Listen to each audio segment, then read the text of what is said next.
What is up, my friends, and welcome to the 4th episode of our live stream as Qarthadastim with your fellow comrade Summary. Without any further ado, let us hop right into the campaign. Welcome to the 4th episode of our live stream.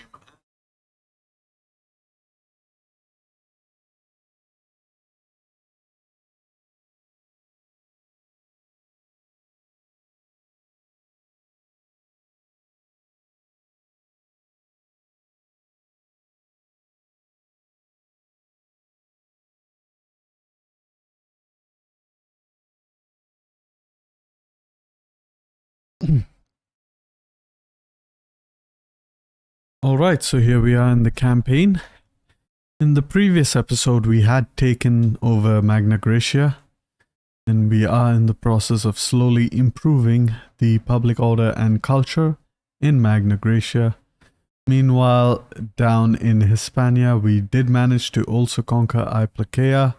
However, the Turdetani aren't friendly with us, and they do have two full stacks, one that is garrisoned in Qartuba and the other that is making its way towards Iplacaea.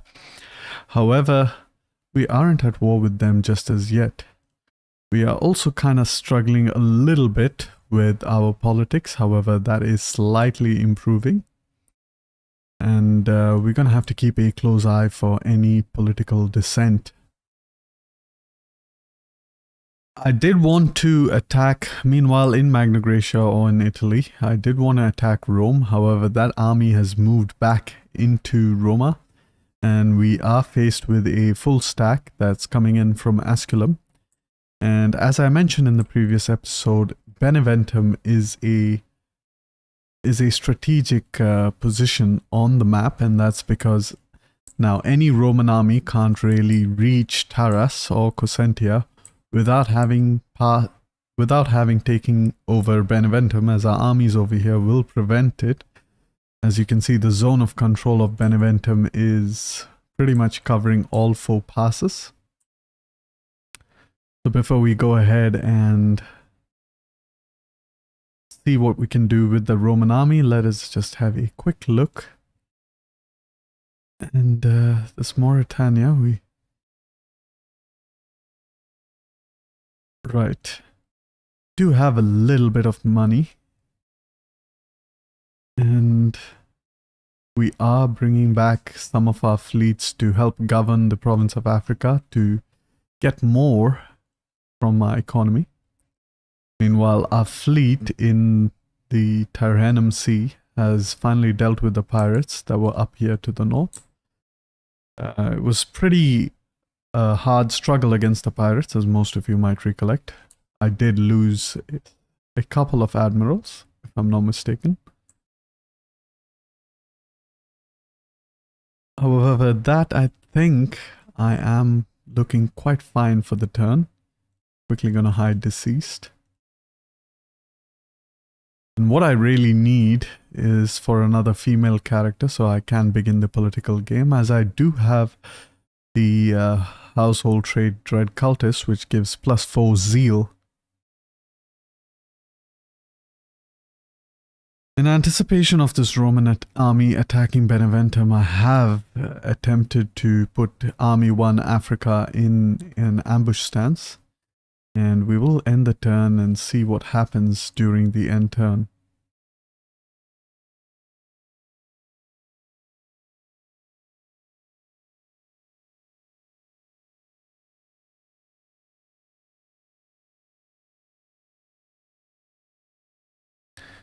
Seems like the Romans have decided to attack me over here. They do have 2 full stacks, which is pretty bad for us. We are going to quick save this. And we are going to have to want to fight this one in the settlement itself, I believe. This is unlike any other battle that I have done before. And I might actually just come out of the settlement to and meet them in battle. Let's actually sally forth, and I will see you all in the battle. Hello, Andrew Fish. Welcome. Welcome to the live stream. Good to have you with us.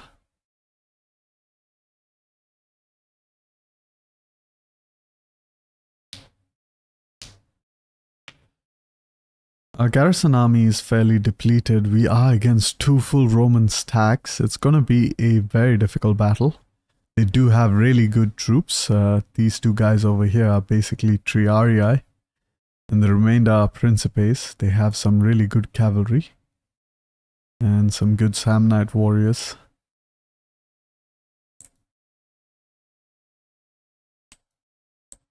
And we could use this mountain to our advantage, or this slope. And gonna quickly put these guys over here. Guys up here. This can be my cavalry on the left flank. These guys up here and the general here. And we are going to start the battle. Can these guys retreat? No, they can't. I'm just going to try to get them to die as quickly as possible. Meanwhile, the rest of the army can try to link up with my other army. So get these guys somewhere over here. Well, get these guys. It's number 5. Form the hoplite wall as quickly as you can, please. This guy can be number 3. Come here. Number 4. You'll be on the right flank. Plan of expansion, historical one or personal set?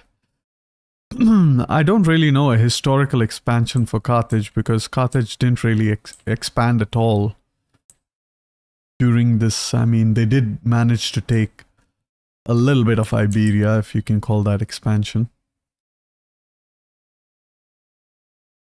And this can be 6. 6 can come here. 3.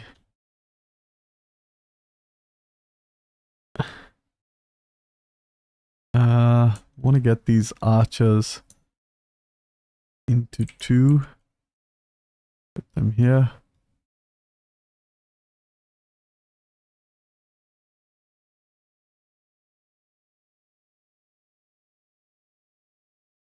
Get the hoplites out there.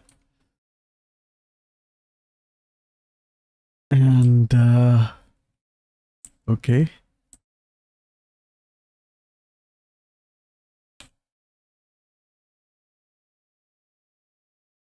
Yeah, just use these guys to kind of slow down the Romans a bit. It would be kind of good if they can deal with the Roman cav. They are spear units, so they should be able to do some damage. Well, this guy can go into the hoplite stance. 1, 2, and 3. You can be 8. Come here.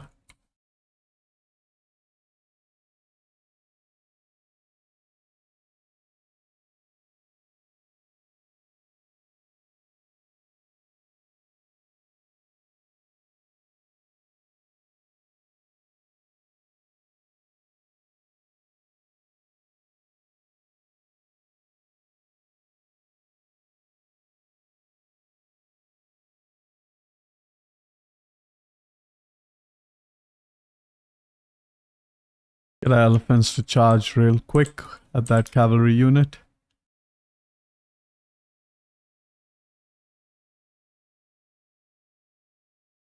Okay, we do have a situation over here. Get all my cavalry to hit that unit. Generals can come to this side as well.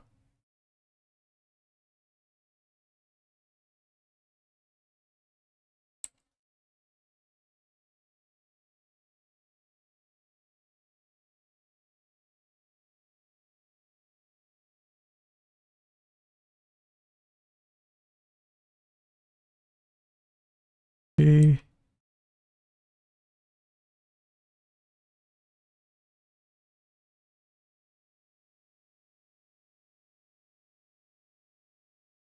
really need to set out this as quickly as we can. Number 5, get into hoplite position. We are going to move this here. Adrian Tandrecki, welcome to the chat. Welcome to the stream, actually. Okay.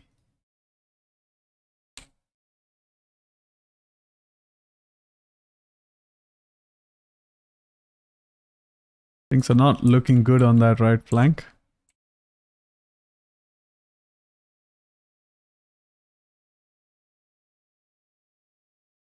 Especially for our Numidian cavalry.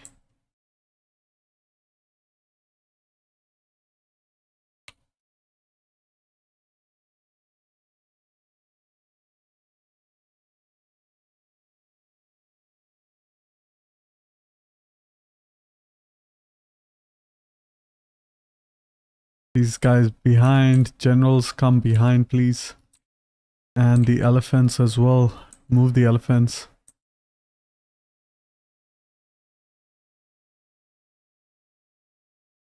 You can continue to pin down that guy over there. Meanwhile, cavalry on the left flank is going to be important. Scutari, get. Scutari. Okay. Seem to be a bit fine. Get our general out of there.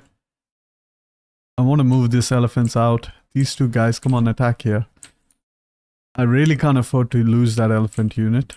And I really need to pull them back as quickly as I can. Scutari. This Scutari over here. You will be needed on the right flank, so I'm going to shift you to the right flank. What's going on? Meanwhile, this elephant's over here.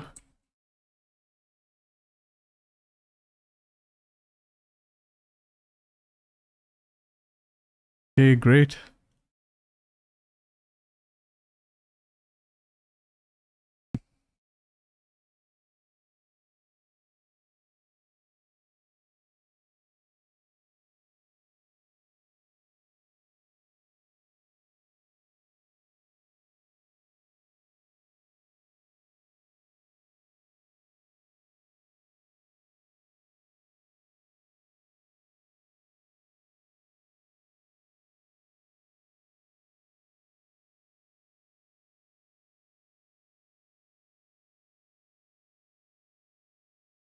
Okay, get these elephants as well over here. Move them around. You can hold down the shift key to keep moving your troops around. Hello Adarsh Desai, welcome to the live stream. We are in the thick of it.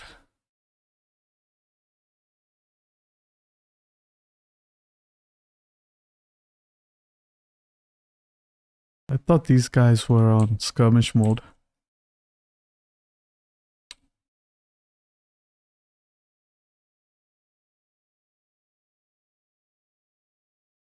These guys here.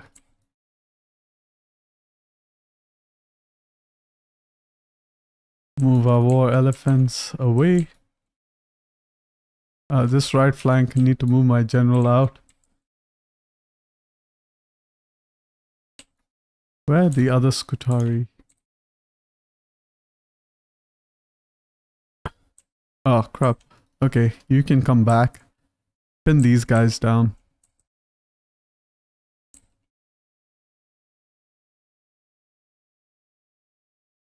Actually, attack this unit from all sides. Perfect.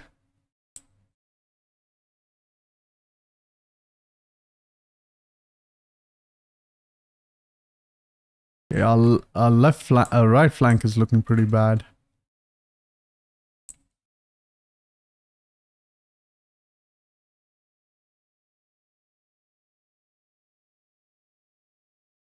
And we can charge downhill. That will do a lot of damage. Ugh, crap. I am gonna get both our elephants in one group.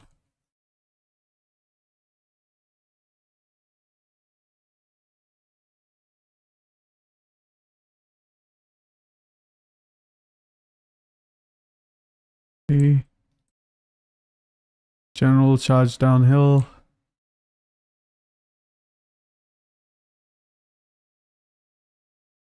Get our Numidian cavalry to attack the archer unit over there. Meanwhile, some of the hoplite units can kind of reposition a bit.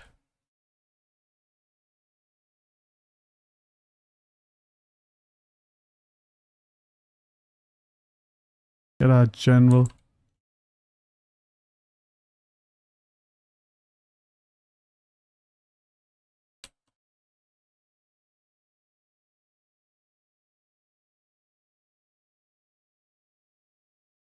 And they do have war dogs as well.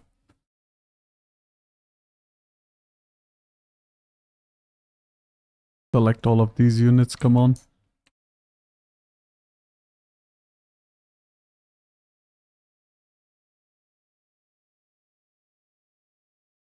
Come on, keep our elephants moving.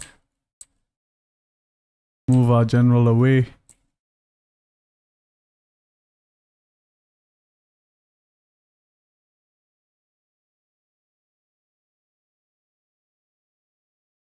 This is not looking good. Our hoplites.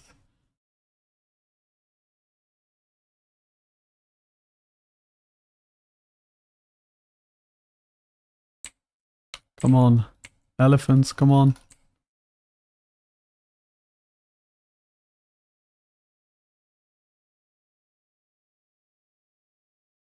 Move the elephants out of there.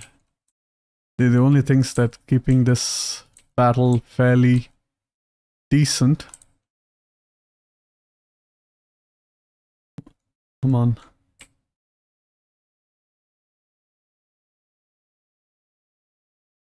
Come on, get that general.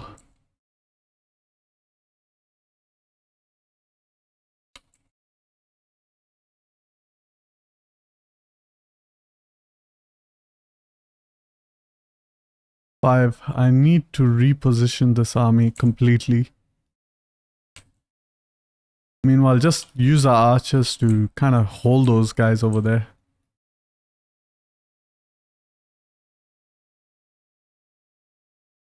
Get our horsemen out. Okay.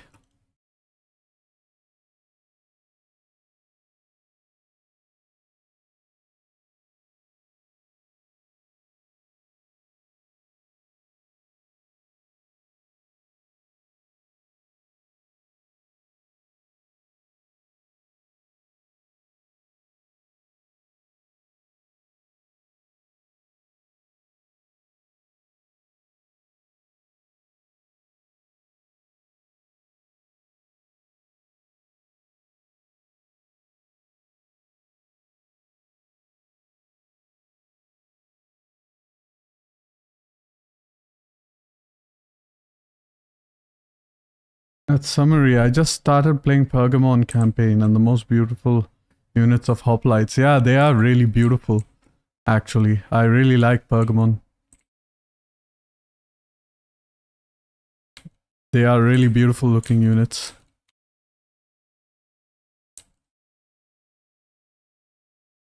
Okay. Give our elephants some rest, perhaps. I think our lines are sort of kind of stable.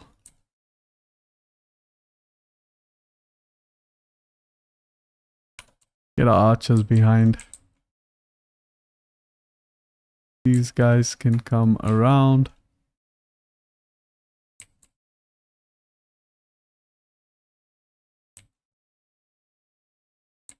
Oh, come on.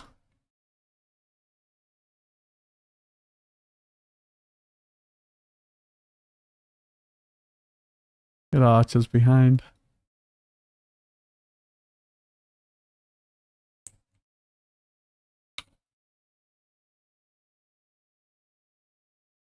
Okay, I think we can win this one now. Hello, Sergeant Meme Suraj. Welcome, welcome. Great. It's a massive battle that you're witnessing over here. Elephants are pretty exhausted. It is raining.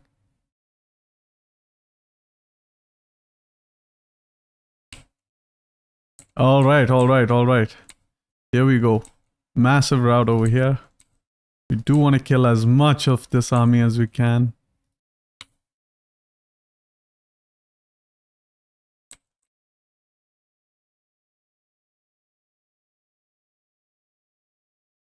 Alright, we are going to fast forward. Try to kill as many of the Romans as we can.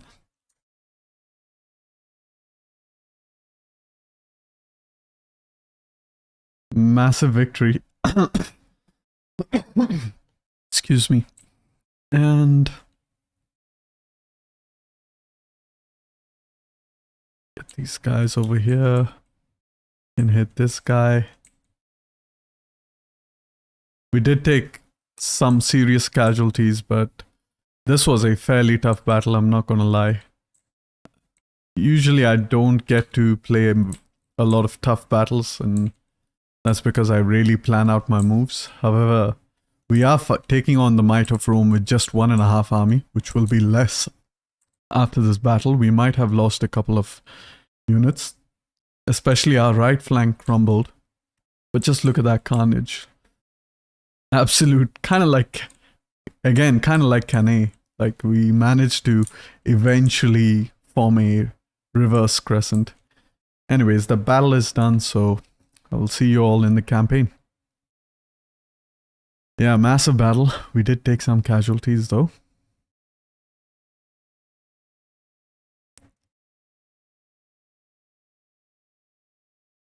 Unfortunately, Mago will get the experience since he was the leading commander for this battle.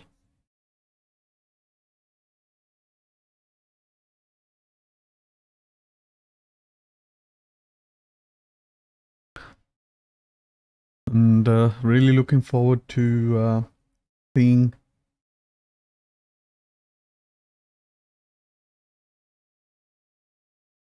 you failed to position your reinforcers and Romans just charged fast, so happens a lot of times.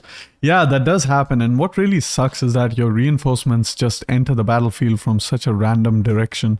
However, as you can see, I don't think we have lost 2 hoplite units. We have lost our entire garrison, and the garrison was just used as bait to slow down the Roman advance. We did lose also a mercenary unit. So all in all, I'd say really amazing, because we kind of almost wiped out this Roman army. And we also did the same for this Roman army as well. I mean, they have 1, 2, 3, 4, 5 units here, all at half strength. And they have 3 units here at half strength. So I would say that's a fairly successful battle. Hello lols, welcome to the stream. Glad to have you with us. And yes, that Roman army is now outside, which means in the next turn I can attack it quickly and kind of gain Roma for myself. Andrew Fish is not really a DEI thing, it's more of a creative assembly thing with the reinforcements approaching from random directions. And I really hate that, to be honest, because, you know, like, why would reinforcements come from like a completely poor direction? But the garrison units did do fine, and we also had elephant units to kind of, you know, help with that right flank. And when the right flank crumbles like that, as you can see, you can just quickly kind of turn your entire front line with your hoplites. Be ready to sacrifice a few units in the battle, so that you can save the units you feel will be important. And that's pretty much what I did. I mean, ideally I wouldn't have liked to lose any of my hoplite units. However, it is what it is. I did lose a couple of them. On aggression. I don't know, lols. To be honest, what is the goal of this campaign? I guess just survive as Carthage. We are doing quite well for now. Of course, we're going to take out Rome, but I'm going to let you guys decide what will be the ultimate goal for this campaign. Keep in mind, this is the 4th episode of what I intend to be a 10-episode live stream, after which I will be selecting another faction for a live stream. Okay. Where did this army come from? Oh, that's the same army.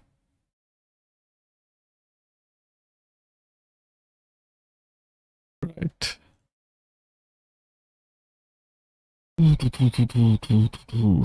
Okay.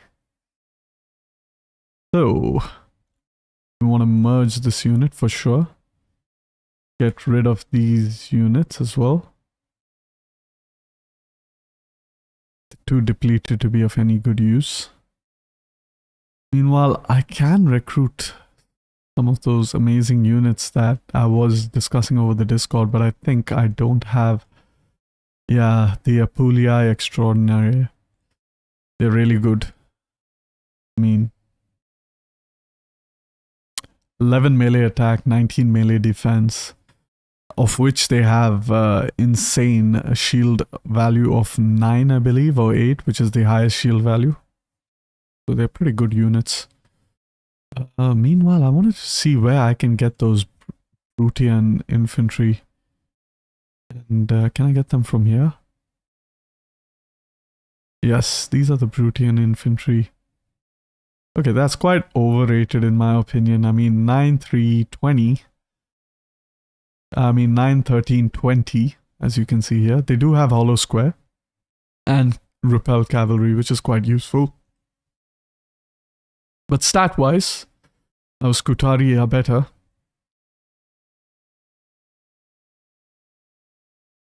Alright, let's see what we can do here. Definitely want to move these guys up ahead.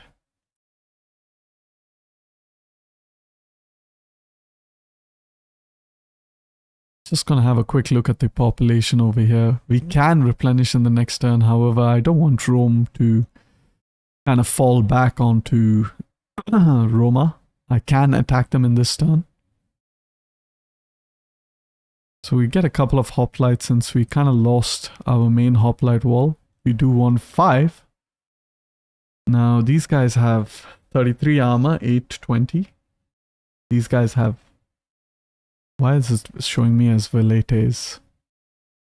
33 armor, 820. 820, 33 armor. They're pretty much the exact same. They're really good. Companion cavalry, yeah, companion cavalry is really good, so I will be getting some of those. I'm actually, in fact, going to do that as quickly as I can. Just gonna go to this guy and take this Numidian cavalry off him, go back into the settlement, merge, disband that one. Okay, gonna get a couple of companion cavalry, that's for sure. And I do want... Okay, I do want a couple of hoplites. I'm just trying to figure out which one's better. It seems like they have the exact same stats, so I'm not really sure. Well, this one does have a bit more morale. So yeah, I will be getting the Etruscan Spear Mercenary. And I do want to get maybe 3 Scutari.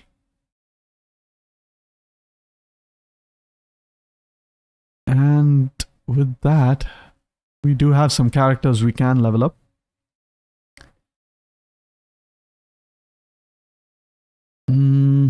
Yeah, do want to get that extra experience gain for the general. And we also have our dignitary who will focus on cultural conversion, of course, and some public order. And now we can attack this army over here. And I don't believe that this army should be able to reinforce. That way we will get the garrison of Rome outside of Roma. And it should make attacking Rome a lot easier. I forgot to upgrade these guys. Great. So yeah, let's hop into the battle, defeat the garrison of Rome, and we will pretty much take Rome after that. Magna Graecia have a lot to offer in terms of AOR units. Yes, they do. I mean, the Hellenistic world in general has a lot to offer in terms of AOR units.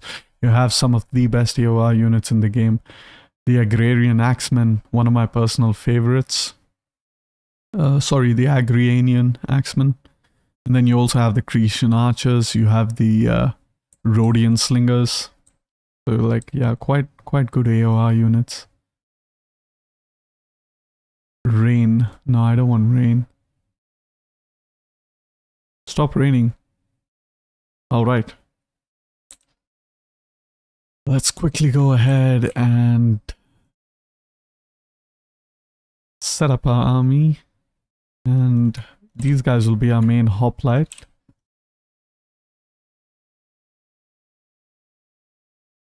Perfect. Move everything behind. Get these guys out here.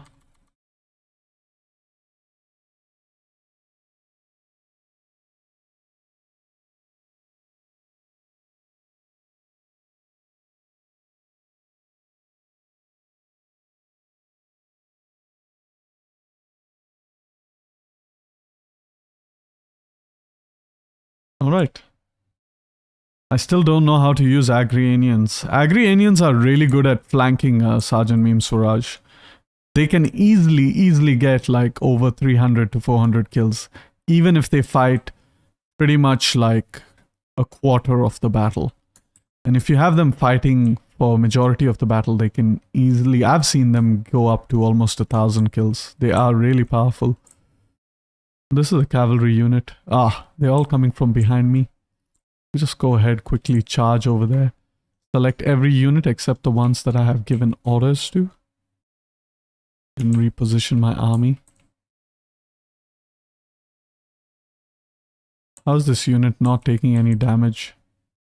There we go. Get these guys out.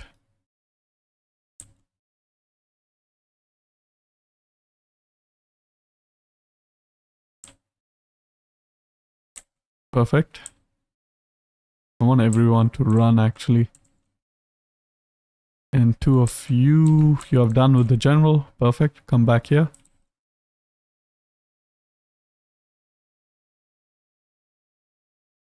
Not quite done. And I hate that glitch. Okay, that's fine. I don't know any axe units that are better than Agrianians in my honest opinion.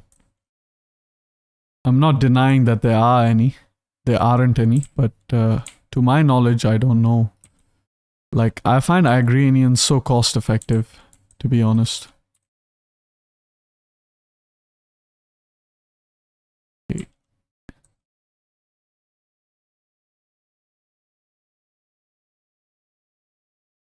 These guys a bit more forward.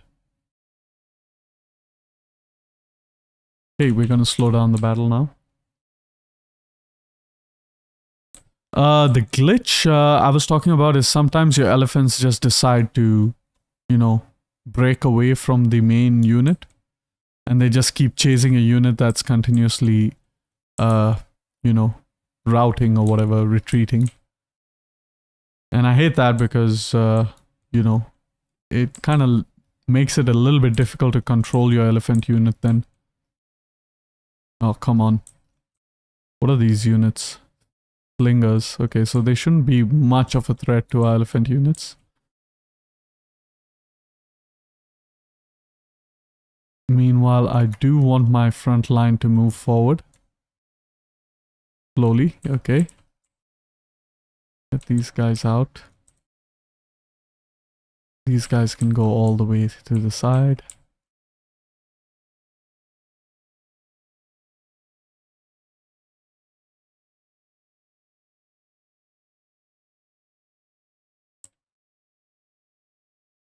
My general to react here quickly. Perfect.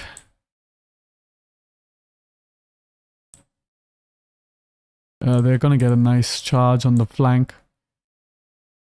However, we should be able to deal with them fairly quickly because we are gonna get that rare charge in turn.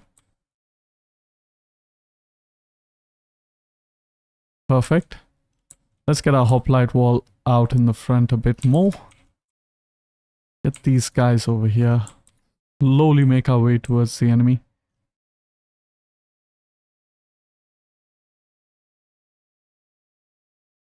Move our war elephants out of there. I really want to get rid of this horse unit. Come on. Leave the battlefield. Perfect. Get these guys all the way up there. Okay, so we're done with this. Get our general. Perfect. They're amazing in online battles, but against AI, well, you can just use Thracian mercenary warriors. See, the reason I don't like Thracians, I mean, I've never figured out how to use Thracians, so I can't really, you know, comment on that. But the reason, my personal reason why I don't like Thracians that much is they don't have a lot of defensive, you know, stats, so they are quite squishy. They don't have a shield. The Agrarians are really hardy troops. Like possibly some of the hardiest troops you can get in the game, because we really want to pin down some of these units.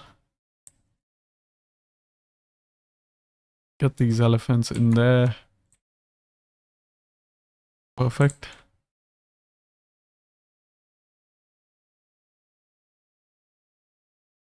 Left flank is the danger.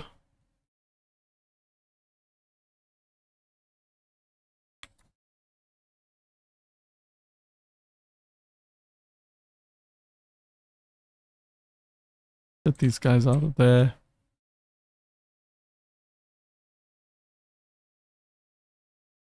Elephants can charge these guys.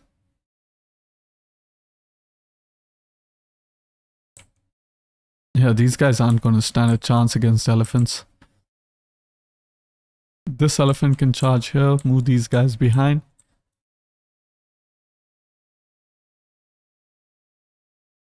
Charge downhill into those swordsmen actually. Meanwhile, these elephants can relieve the left flank. These guys to charge here.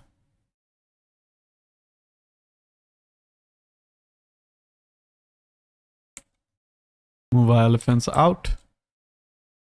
Elephants on the left flank.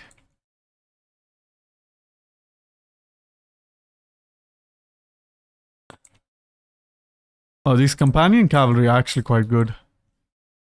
Gonna have to... So yeah, I do agree with you guys. It's like a really good suggestion.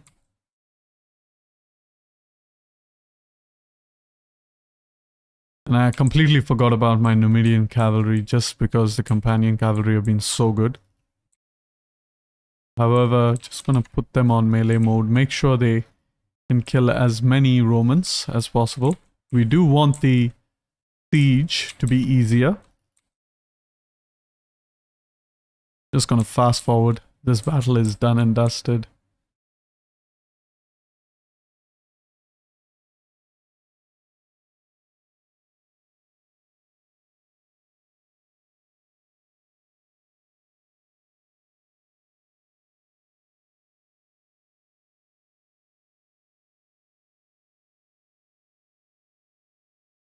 Easy, easy, easy victory.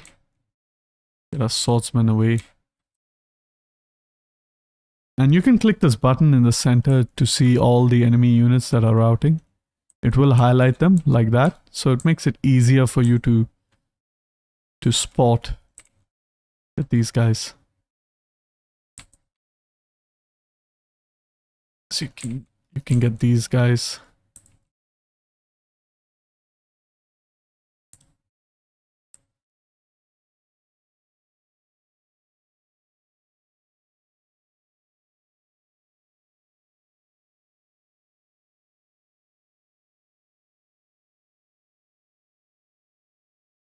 You can only take 4, the Thracians. The Merc ones. You do have mercenary Thracian Romphaii, if that's what you're talking about. They are pretty good, but again, in comparison to the Agrianians, in my opinion, they are a bit squishy. Easy battle, only 82 losses. As is any battle versus a garrison. One of the beautiful things about Carthage is that mercenaries are just so cheap. And so, like, even the upkeep is really cheap.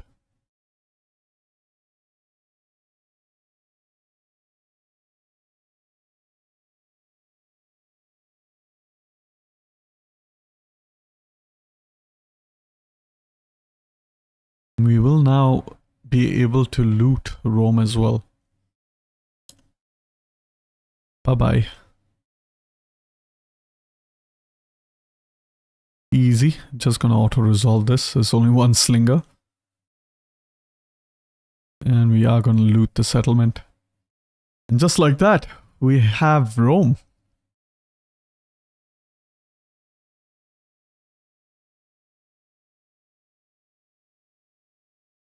I'm gonna quickly dismantle all the buildings.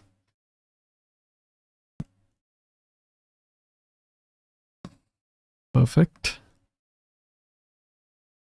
Seems good for now. Okay, perfect. How's our politics? Factions seem to be quite under control. And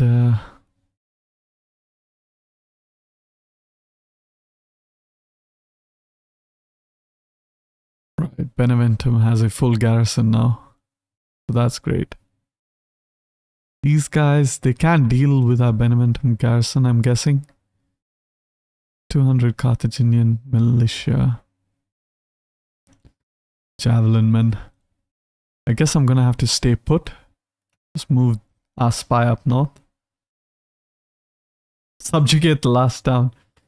Yes, really. Can we raise a Roman settlement? Yeah, we can. We can. We can totally raise it. And I will do it. Just get my fleet back in here into Syracuse. Easy. As you can see now, we are pretty much almost already on easy mode. The only problem is, you know, in Iberia. Wow, that's a really old unit card. Iberian swordsman. All of these are old unit cards.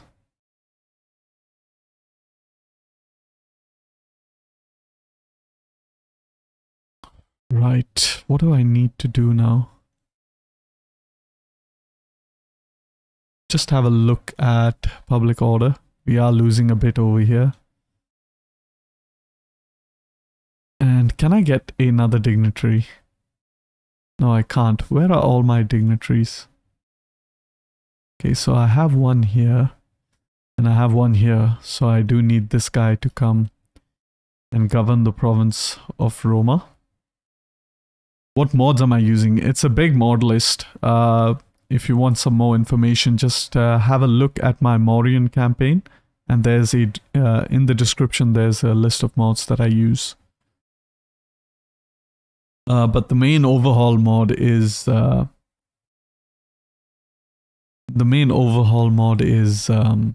know, Dividere Impera. So old cards do be running away when somebody spots them. Lol, yeah. I hate old cards, man. I mean, like, all credit to the guy who made them before, but like, you know, I like consistency. Alright, we can finally get this mercenary barracks.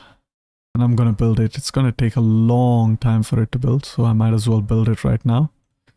Meanwhile, yeah, with that, I think we can go ahead and end the turn. Let the Etruscans live, Androfish. Liberate the town. Now, see, I would love to do that. However, you know, Latium is an A-tier province or an S-tier province, economically speaking. And it does have a lot of good resources agriculturally. So it can potentially give us a lot of income. Hello, my friend. Hey, Panos. Welcome to the stream. You are the best of the best strategists ever. You are far too kind. Speaker dead. I am deaf now. Oh no.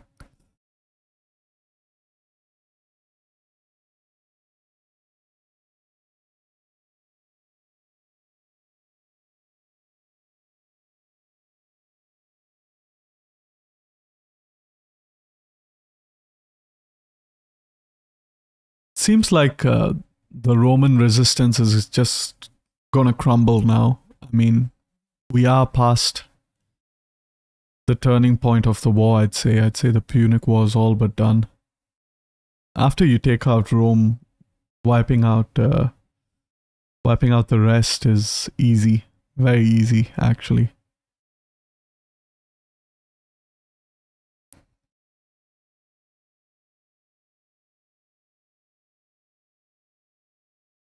And I can actually decide to sit in Asculum, in Beneventum, while the other army, that's Roma 1, can kind of move around and conquer the rest of Latium.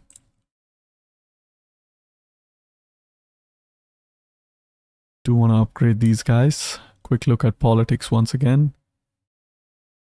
And I'm so scared of politics because, you know, the early game really scared the shit out of me when it came to politics because we really struggled. And meanwhile over here, this army is kind of fully replenished. We do have a political event. And expand the mines. That does give some extra gold. Meanwhile, Magna Graecia is just 15% Punic. That's sad. We have a long way to go. Oh, Admiral.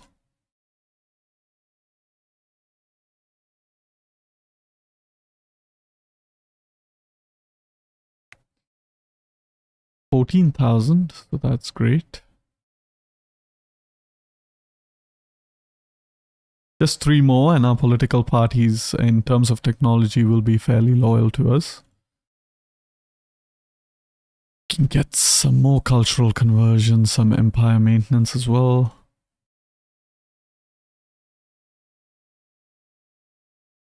Now I'm pretty stumped on what I should build. However, I am going to build... Yeah, I can build that for now.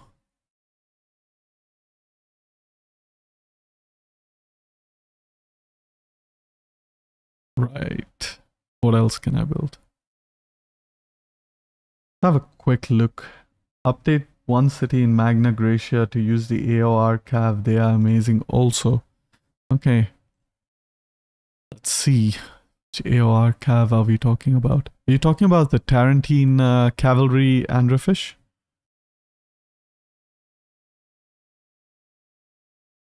Ah, Equites Campania. Oh, you're talking about these guys. These guys are the same as the mercenary units, right?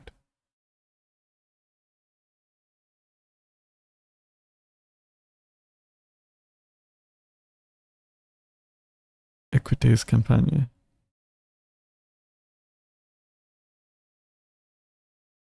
Let's go ahead and actually upgrade Beneventum.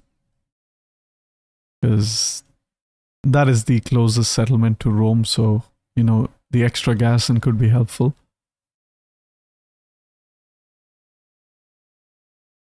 This is an admiral. So that army is gone missing. Just quickly gonna move over here. Alright. Gonna attack this army. He's gonna retreat. Move this army back in. Bye-bye.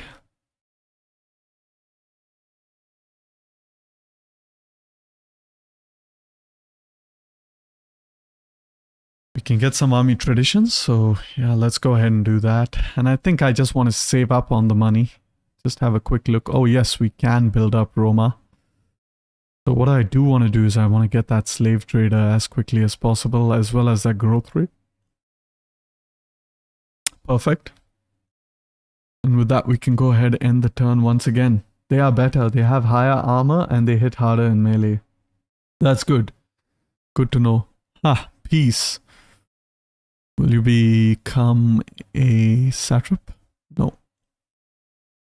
No satrapy, no peace.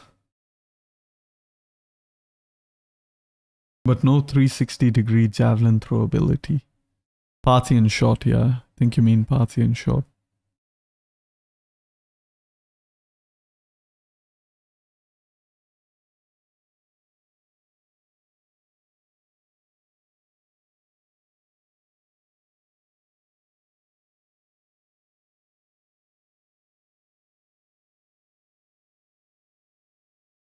I guess in this episode, we're pretty much gonna conquer all of Latium, and then hopefully we can do something in Hispania as well. But it seems like Hispania is very well defended by the Turdetani. Maybe do peace. It would be fun for the late game. Well, actually, I am playing with the sub-mod in which Rome isn't all that powerful. I mean, they are powerful in Italy, and we saw that. We dealt with them. But they aren't really powerful enough to, like, kind of expand, like, in the crazy rate. Please do peace. Dang it. I can disable the sub-mod, though, if you guys are interested. Like, I can disable it, and it will kind of, like, allow Rome to expand.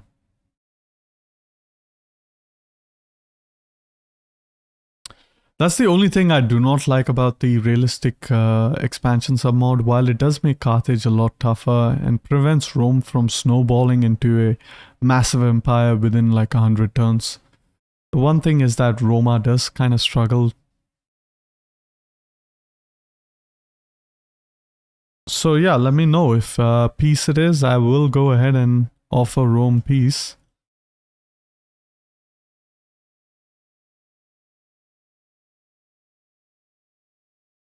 And then in the next episode, I can disable the submod. Let's actually do that, since you guys have said for it.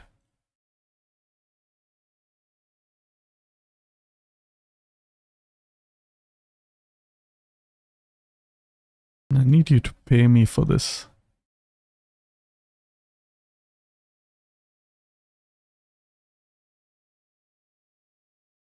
Okay. That's the first Punic War. Done and dusted. And now that we have done that, what I am going to do is march my armies into Iberia.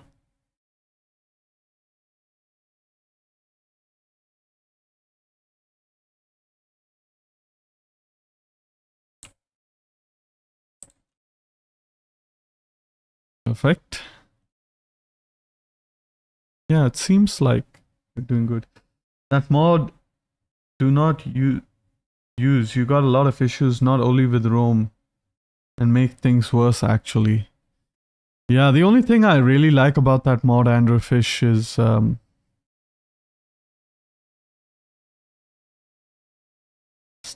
honestly would have stuck to Q's submod. You know what? I'm actually going to use Q's submod in the next episode. I'm pretty much going to do that because, yeah, I do agree with you. Like, sometimes this kind of sucks that Rome isn't all that powerful.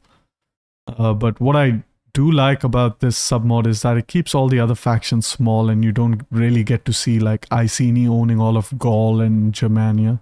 Or you don't see something stupid like the Boii having like a massive empire up in the north. And that's what I really hate when these barbarian factions create like empires. Which realistic expansion kind of prevents, but yeah, if you guys suggest, I will follow your suggestions. Expand the trade. Lols, now the reason I'm not expanding trade is because I do have a xenophobe.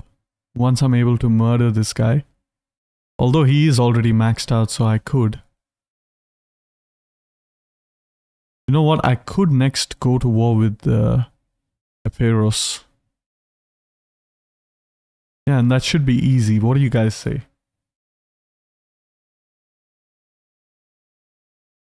Yeah, I think I will go for war with Epirus. And yeah, I think we can end the turn as well. There's no point really upgrading any of these buildings.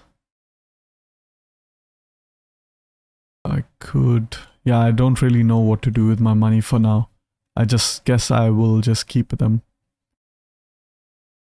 I could upgrade some of these, temples. Realistic expansion. Andrew Fish, I don't really have any problems with realistic expansion though. I don't know what problems you're talking about. If you're talking about let pirates live. Do a naval, or maybe do a naval invasion of Athens. Yeah, you know what? Yeah, that'll be fun. Let's do a naval invasion of Athens. I mean, Epirus is like, yeah, it's gonna be like a low blow because just look at them. It's so easy actually to take out Epirus.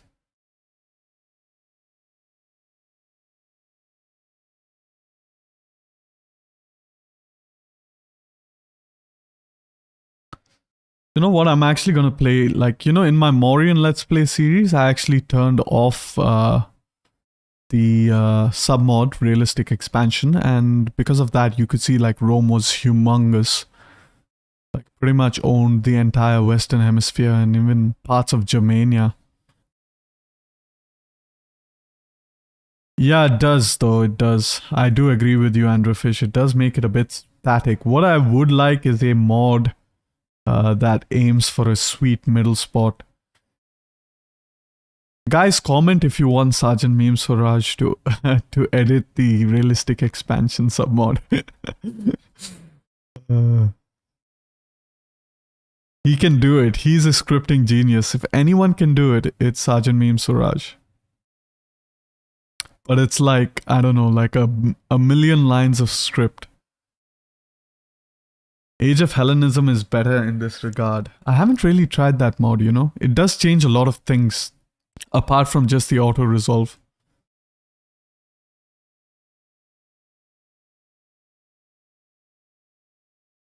What I don't like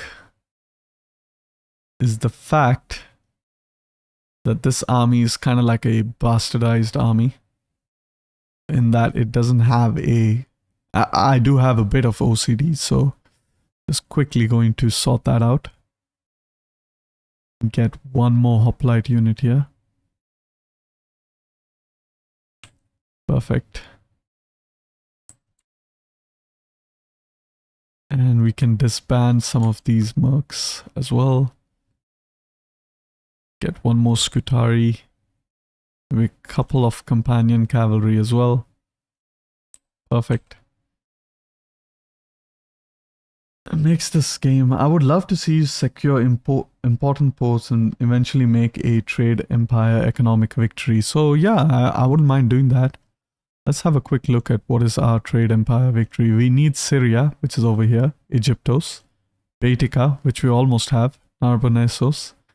And Asia. So yeah, that is quite like a trade empire thing. Maintain trade relations with 30 factions. We have 15 out of the 20 resources.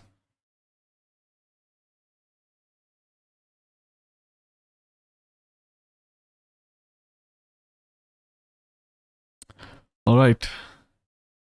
Do we attack Epirus? I mean, it will give us a kind of a foothold in Greece. And we could intervene in the Macedonian war against Athens. I think they are at war with Athens, if I'm not mistaken. No, they are client state. And the RDI are at war with Macedonia. Oh, the better client states. Yeah, that mod is really good. Do want to build one of these ships as well. Put this guy in the port. You can abuse that like hell. You can, but the thing is, you know, it's up to the player. The player really needs to, you know, limit himself rather than abuse it to no end. Because if you do abuse it, then you pretty much lose the fun of the game, you know? It's like you're not playing that faction. And I really didn't know how to use that mod before, and I was abusing it. But then I kind of figured out how to achieve a sweet balance. I bosom. Let's actually build a barracks here. Hannibal. And I guess I can just go for cultural conversion since I'm not conquering Rome. So Andrew Fish, kind of a rule which Q Sartorius told me when it comes to mods like that, is kind of try to picture what that faction would actually recruit in terms of AOR units, and don't use levy units to, you know, to fill out all the weaknesses in your faction. So for example, if I'm playing as Sparta, Sparta always had a core infantry of Spartans, right? So the way you'd handle it is you'd stick to that. You wouldn't replace your Spartan core.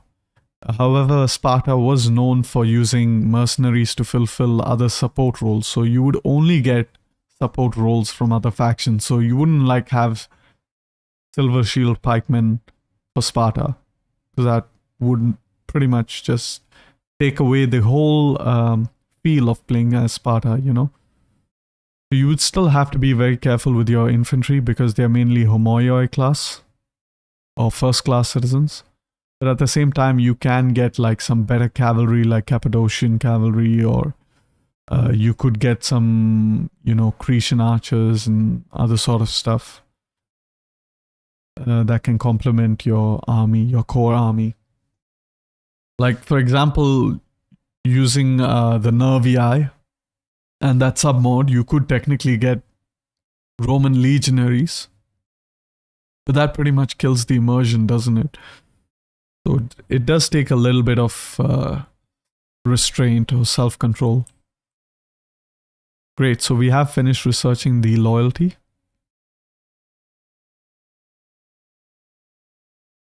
Hates barbarians. The next one can give us a bit more loyalty as well, but we are going to go for the cultural conversion now. And the reason I go for this is because I want to rush getting that level 4 academia. Meanwhile, character over here can purchase more.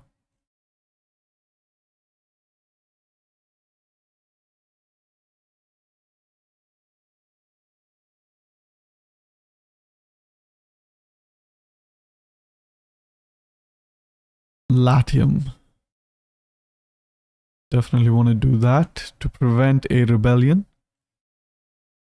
And we want to turn off the taxes as well. We get these guys up here.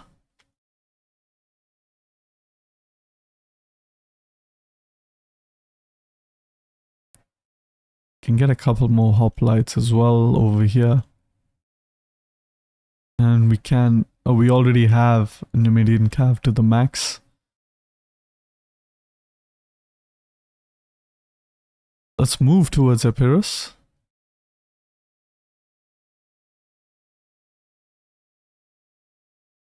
Ah, companions. No, I already have companion cavalry. My rule of thumb with that mod is not to use reformed units. Yeah, I agree. So one of the things is use reform units only once the reforms have triggered, and only 1 unit per turn from a pool of 4. But I love it. I was able to take Ligurian cav with Epirus, and they are actually better as skirmishers than your Canadian cavalry companion. Yeah, Canadian cavalry.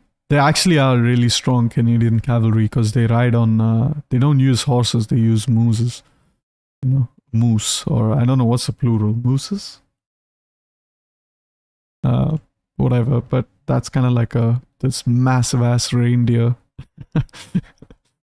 Yeah, let's go ahead and end this turn. Nothing much to do here.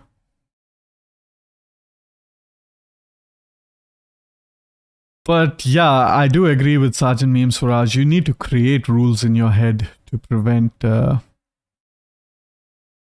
any funny stuff.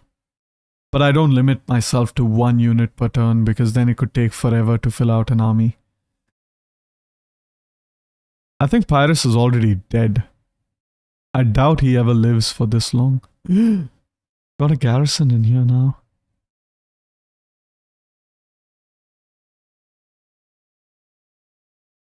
Okay, I won't kill Pyrrhus. How about I subjugate him?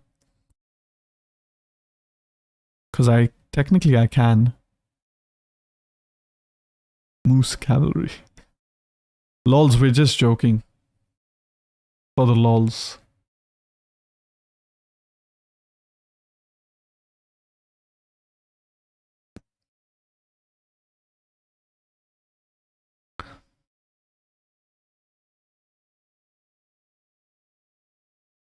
Military access, nah.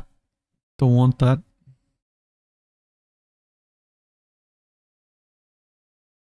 I really should be paying close attention to what's going on in Hispania. I have been ignoring that for quite a while.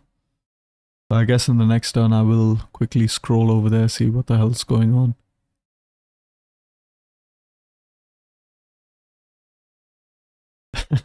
That's okay. That's okay, lols.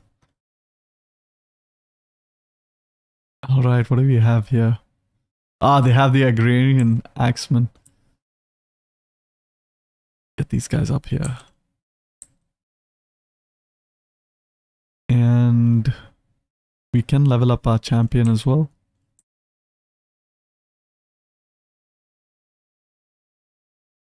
And we are going to attack Epirus. So the way I'm going to attack Epirus is I'm actually going to join the war. Will they pay me for it? Nope. Athens, how about you?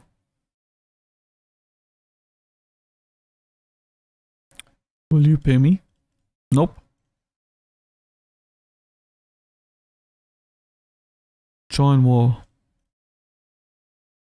Okay. Just like that, I guess. Okay.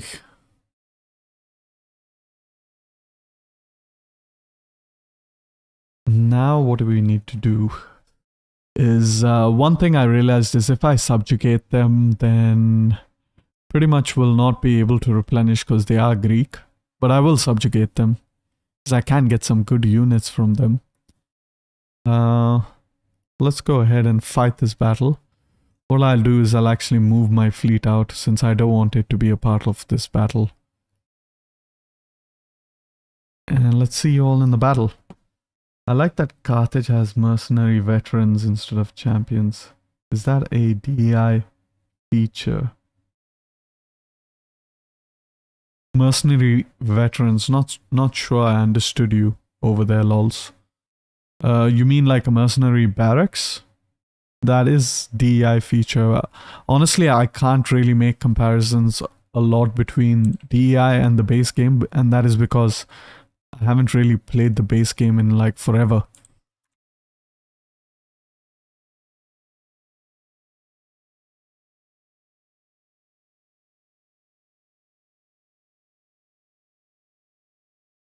Get everyone behind.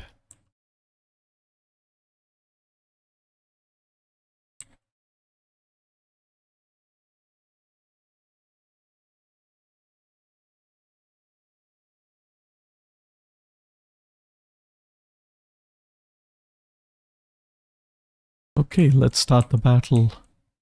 Hopefully these guys will come out. Doesn't seem like they want to, so we are going to move towards them. We'll just fast forward this battle.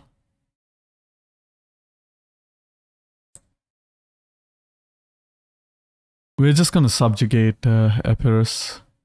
Could get some nice units out of him. Obviously not going to get like units that will break the immersion.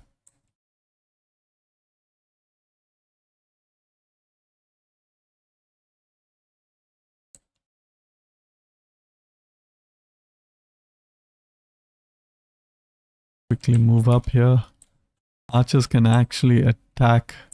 Oh, those are pikemen. Definitely want to attack those. Definitely want to focus fire the pikemen.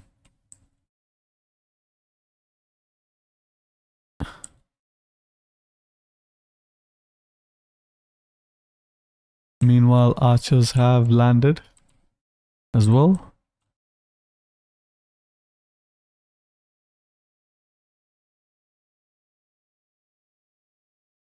Yeah, these guys are done real quick.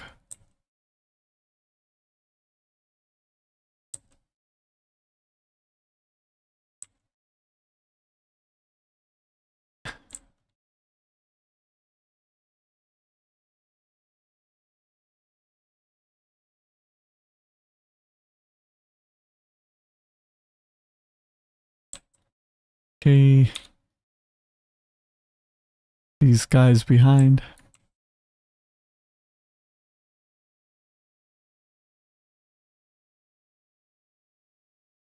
Get these elephants around as well. We're gonna try to slowly flank these guys.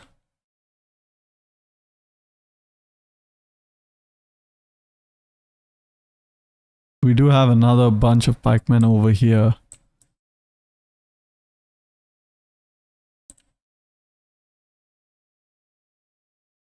That's only a light hoplite, so we can easily deal with them.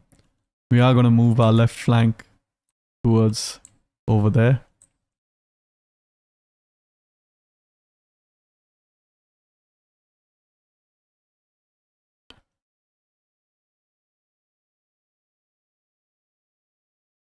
Perfect. I want to stop the firing.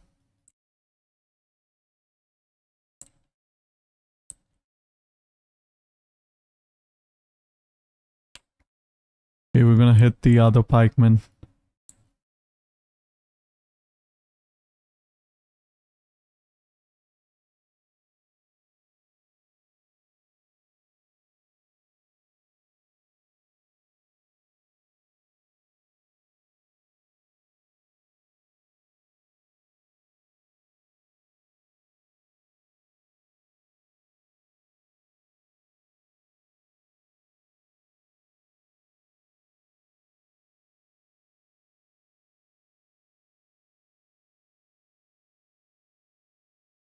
Fun mod, but I never played because it lags a lot. 1280. It really depends though. It doesn't lag for me, but yeah, it really depends. Attila is really good on some PCs, really bad on another. The mod is really good, but one of the things I do not like about the mod, and it's not because I'm not part of the team. I mean, being a modder myself, I do respect all modders that are out there. And they're really doing a great job for the community. However, one of the things I do not like about the 1280 mod is that it's so incomplete, you know. And that's one of the things I do like about Divide et Impera is that, you know, they don't focus on one thing at a time. They actually have a good balance of all the units that have been fairly complete. So at the end of the day, it feels like a completed mod.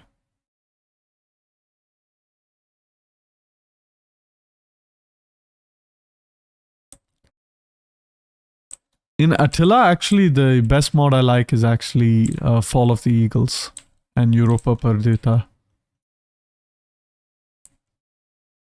Move our elephants over there.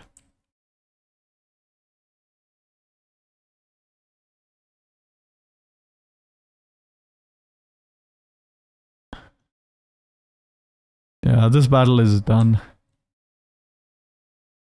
Nope, nope. Move the elephants behind.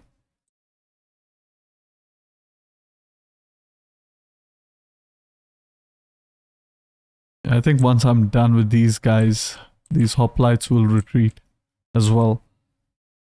Combat is bad, mainly because it's hard-coded. I agree, Attila combat is absolutely horrible. It doesn't feel as good as Rome 2. Like Attila combat, the units just feel so like, I don't know, like they can merge into each other. There's no, it's like mass doesn't exist.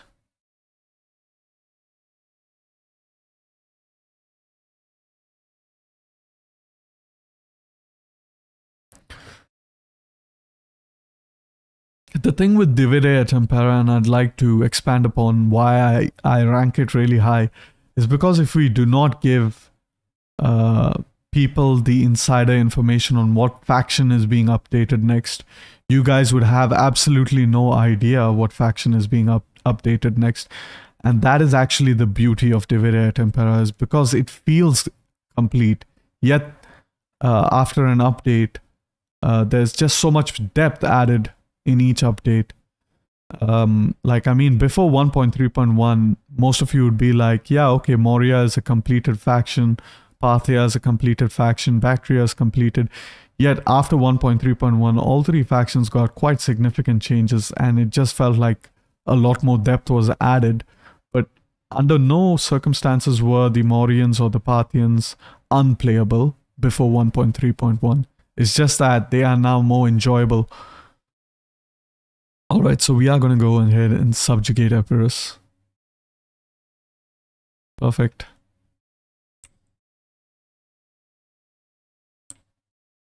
Can get some hoplites from them, but definitely do not want to do that. What I do want to do is perhaps...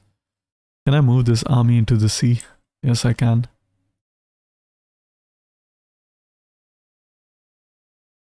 And we are going to see if we can establish a trade agreement with them. And we can get some money. Perfect. So we have yet another subject in Epirus. And next up, we're going to try to attack Athens through a naval invasion. So let's see how that goes. Meanwhile, we can build up a second army over here.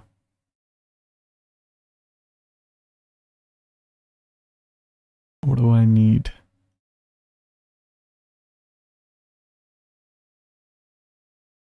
I do need some archers as well.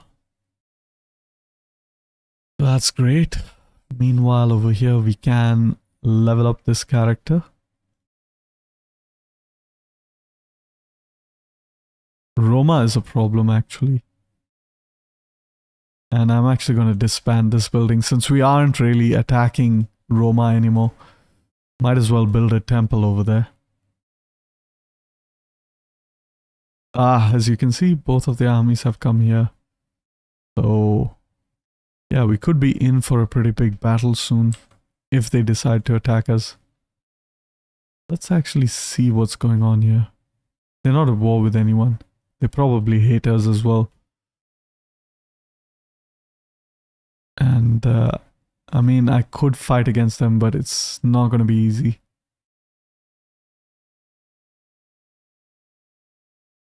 Let's go ahead and end the turn. Will Carthage's elephants get improved in this update? Visually or statistically? And the answer in my head is no to both, actually. The main focus of this coming update is actually the nomadic factions, the Getae, and the nomadic factions.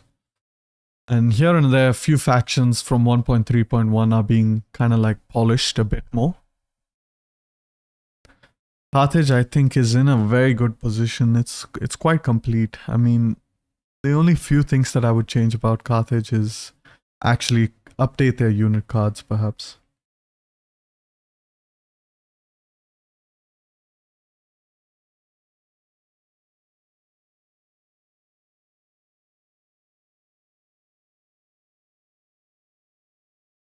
Andrew Fish, I feel like Moria got a roster and a little bit unrealistic for that time period. They don't lack in any department. Elephant archers, really strong shock infantry, even cav. Do you find... I don't think it's unrealistic, no, to be honest, because all of these units that Sergeant Meme Suraj and myself added to the Mauryan faction are actually historical. I'd pretty much say the only unrealistic unit for the Mauryans, time period wise, is probably the shock cav that they get after the reforms, because such kind of cavalry came to India at a much later date, you know. However, it's not outlandish for them to be there in the game, especially if the Mauryans were successful at defeating the Scythian armies to the north. So pretty much every other unit is quite historical. And if you want to look at a department in which the Mauryans lack, then I would say that they do lack in cavalry, minus that reformed cavalry. But at the same time, they also lack in really good frontline troops. I mean, the Mauryan armored spearmen are pretty good. And they are, like, you know, they can hold out on their own. However, they are not as good as their neighbors' pikemen, because they are surrounded by Hellenic factions who have pikemen and other things.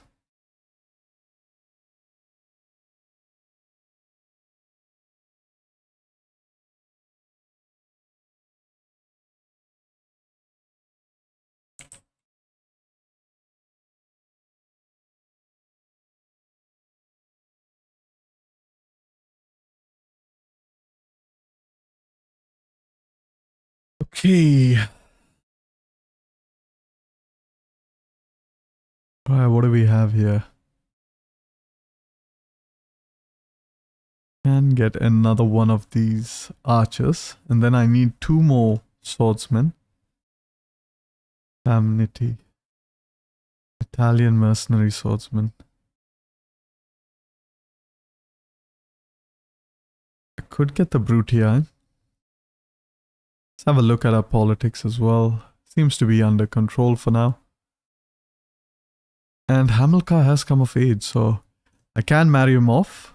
That's great.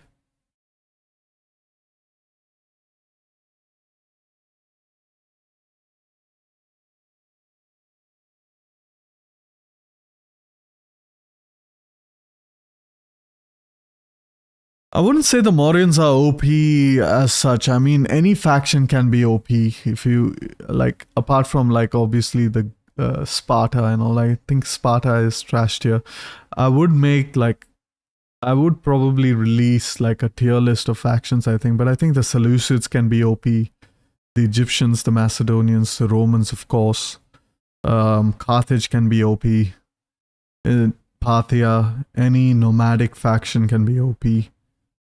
It's just a matter of how you play the faction, really, versus it being OP.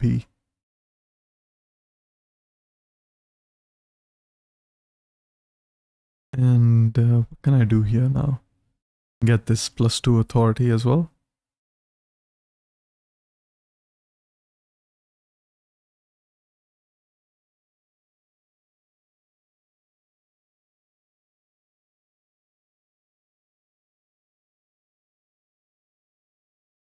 Okay, these guys are good.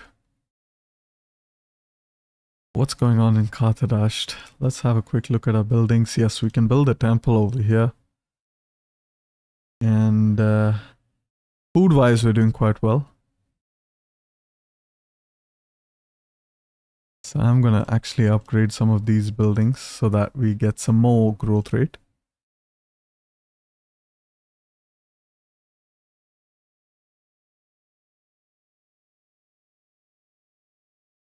And Hamilcar is also leveled up. That's great. Okay, what do we actually want? We want the extra tax rate and we want the agriculturalist for sure. As well as, yeah, the agriculturalist for now. Perfect. And do we have anything that gives public order? No. So yeah, let's go ahead and end that turn. Mauryans actually lack a lot of armor, and also one of the drawbacks of the Mauryans is that the actual infantry that's good with the Mauryan factions come from the first class population, like the Mauryan Imperial swordsmen. They come from the first class population. The Qarthadasta Yodha, which is basically the Mauryan armored macemen. They also come from first class population. So yeah, you pretty much, if you want to get the best of the best Mauryan infantry, you're going to have to pay with your first class. And what's more is that the Mauryan archers, the armored archers, or most of the Mauryan archers actually come from your second class population. So it's not that easy to like stack out. Like, I think people might be getting this idea that the Mauryan faction is OP, and that's because they've probably seen my Let's Play. And I tend to make the game look a bit easy. I mean, I'm not trying to brag about myself.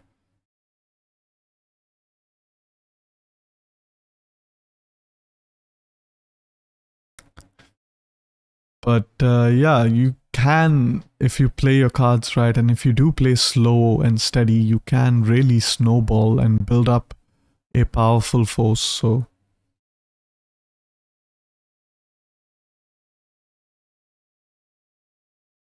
okay, we're gonna do nothing about those rumors.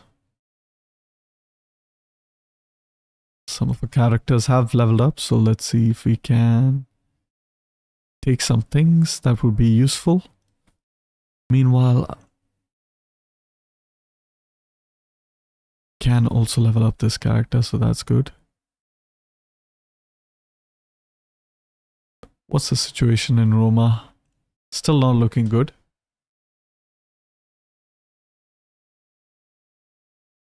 What? +4 zeal? Ah, okay, yeah, there we go. Now we have zeal, so we can pretty much just praise this other character. By doing so, we have improved her zeal by 1. And what I do want to do is, if I can, improve the situation in Rome. And next up, I do want to use my faction leader to praise this character to improve her authority. Perfect.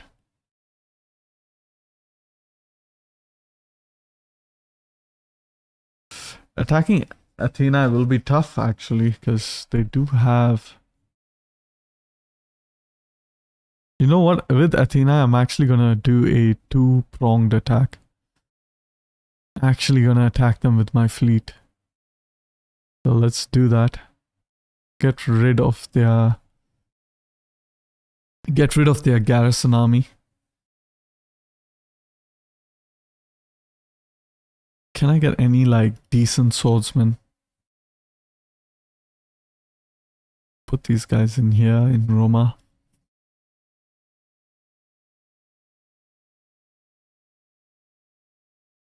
Hamilcar. What about this guy? What does he have? He's Mago. I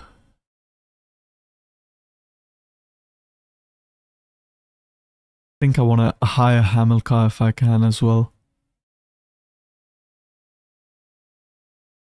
Reinstate Legacy, Army Fire Italia. Let's do that.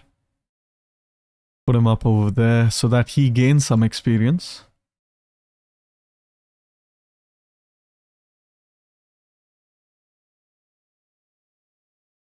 Was not the Mauryan a big empire? I feel they should be strong to some degree, if that's true.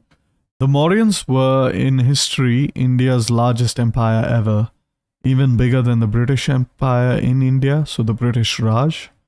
And even bigger than the Mughal Empire in India. Pretty much covered most of modern-day Afghanistan, all of Pakistan, Bangladesh, India. And they even had Sri Lanka under their sphere of influence. And even parts of Nepal.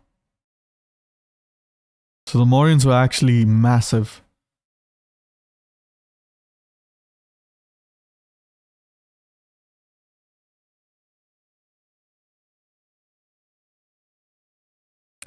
They've got decent frontline units. I mean,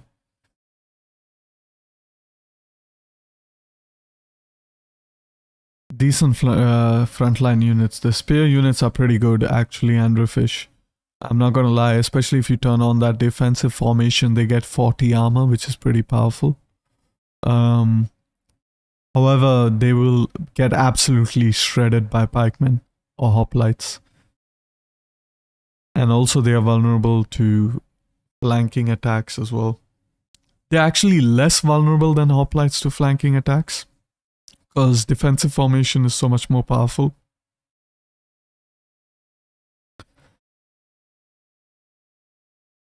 Nice, some extra money is always helpful. What I do need to do is actually break my treaty with Athens.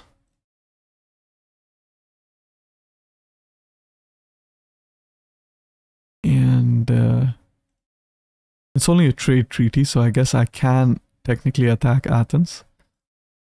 But I do not want to call in Macedon. Or should I call in Macedon in this war? I'm just going to wait for a couple of seconds. You guys let me know if I should actually attack Macedon and Athens at the same time.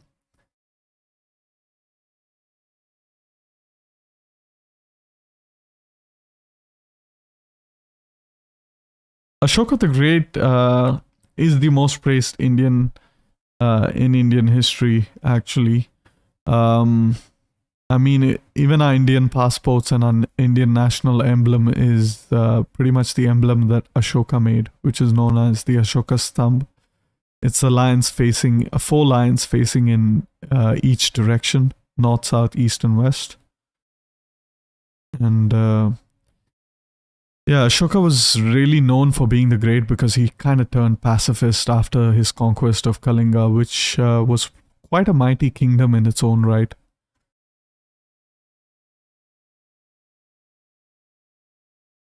We're just floating in money and I have no clue what to do. So I guess Just see what these mercenary rank. Okay, so yeah, I'm definitely going to build another one of these. So should I attack just Athens, or should I attack both Athens and Macedonia at the same time?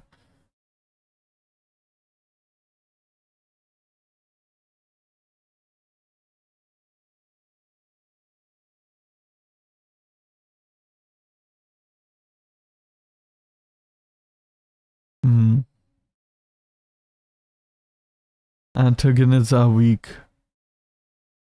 We are allowing everyone to live, everyone that's Hellenic. Make it slow, okay? Yeah, you know what? I'm actually going to attack Macedon. I'll take Larissa from them. And then I'll take Athens as well. So, gonna declare this war. Call in all my subjects. And we will attack Larissa as well. I could auto-resolve this, actually. I am gonna. 94, that's pretty good.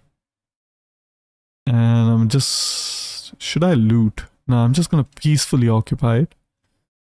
And the reason being is I want some population. If you peacefully occupy it, you get some little bit of population. As you can see, we have 10 of our first class, 20 of the second, and 40 of the third class.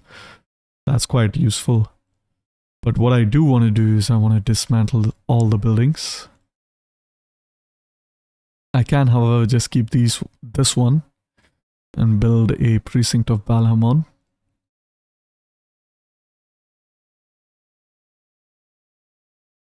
Actually, just convert this one as well. Hannibal has leveled up once more. Perfect.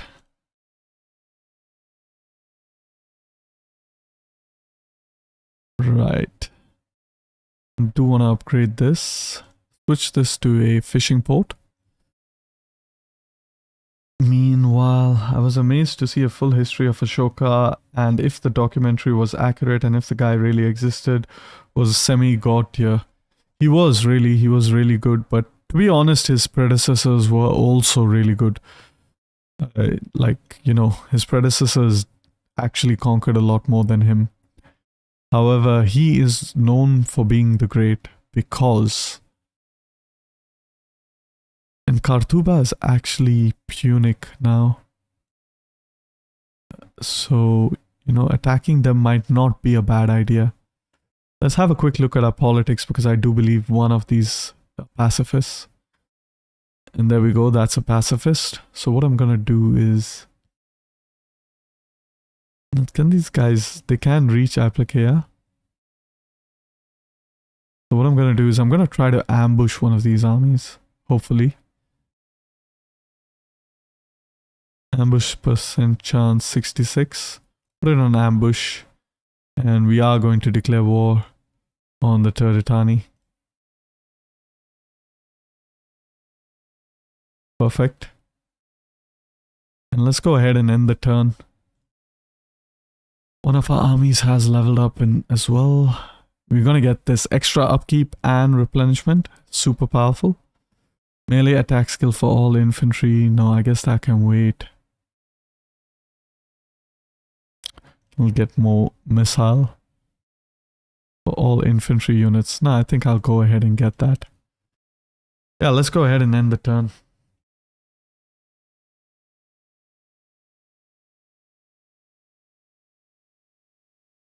Actually, Sergeant Meme Swaraj is right, you know. He kind of doomed the empire because he turned pacifist and, you know, adopted Buddhism. I have nothing against Buddhism or any religion for that matter of fact. But Buddhism isn't really a good religion if you're an empire, because it's a pacifist religion. And being a pacifist religion, you know, kind of made it hard for his armies to kind of wage wars and, like, you know, justify wars.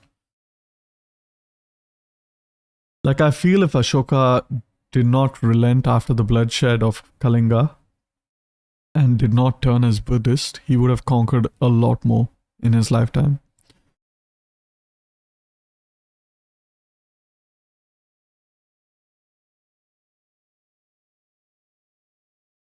That's just the gist of why he was kind of responsible for the doom of the empire, really.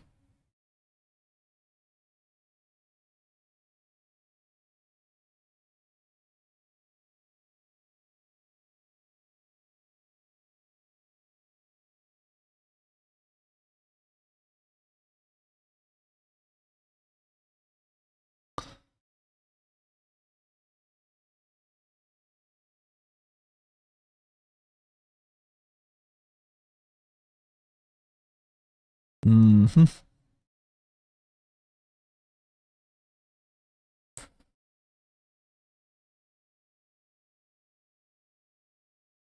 This army isn't replenishing reinforcements. What is the supply of this army?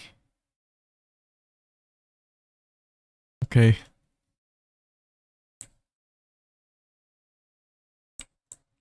Build up that settlement.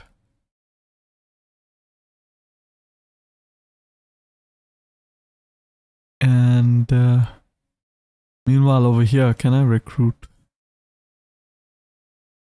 I can recruit one of these guys, which is what I want.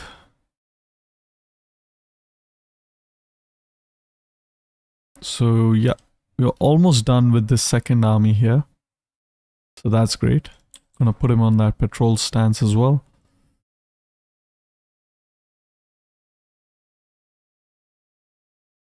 And yep, let's have a quick look at politics as well. Everything seems to be under control. We can go ahead and improve the zeal of this character once more. And educate one of our other characters. Also want to do a favor for this character. As you can slowly see, this character is leveling up quite nicely. We can send this character on a leisure time that will improve her cunning. And I'm actually going to do that. And over here, I can send this character to kind of improve the public order somewhere. And I think Macedonia makes sense. 21, okay, that's pretty good. How long will the stream last? We have about 20 more minutes. I usually play for 2 hours, lols. We have about 24 minutes. Will the video be available? Yes, it will be. It'll be available in my playlist, the live stream playlist as Qarthadastim. You can see all the previous episodes in case you have missed out on them. However, you know, 3 episodes times 2 hours is like 6 hours of watching. Kind of like you're almost watching the Lord of the Rings trilogy.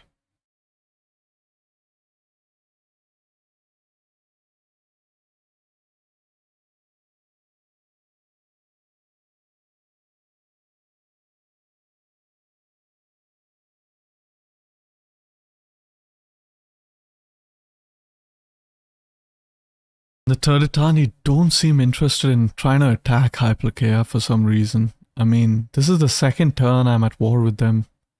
They haven't really tried to progress towards Hyperchaea. I was hoping to kind of ambush them.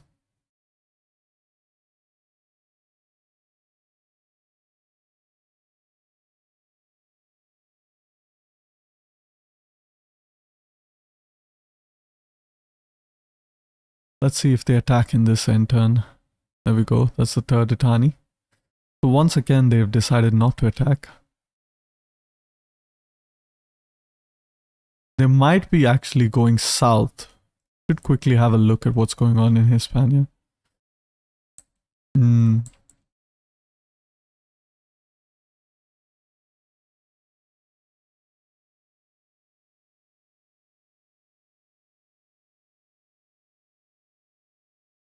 66% still.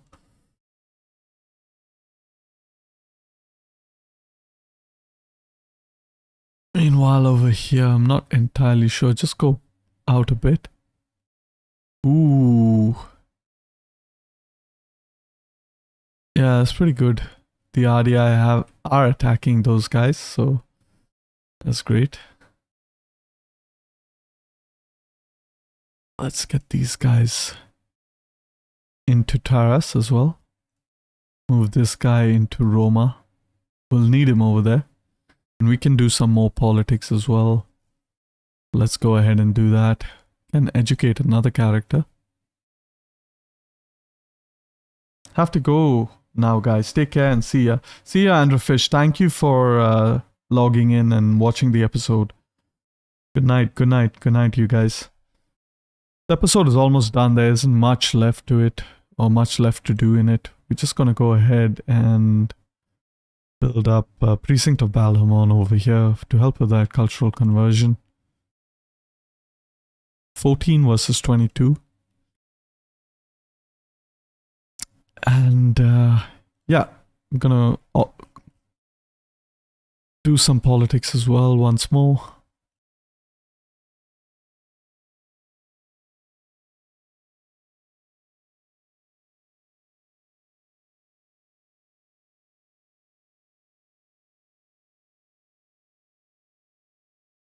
Can improve the situation in Latium, as well as can possibly also improve the situation in Magna Graecia.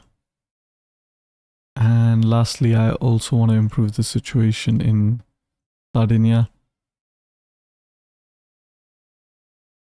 Good.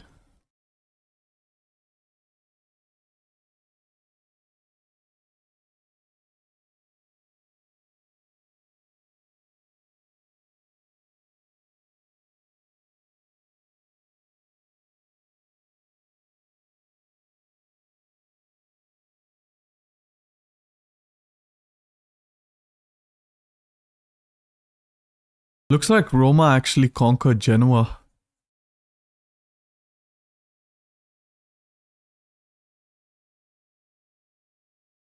Up here in the north, so that's perfect. So here we have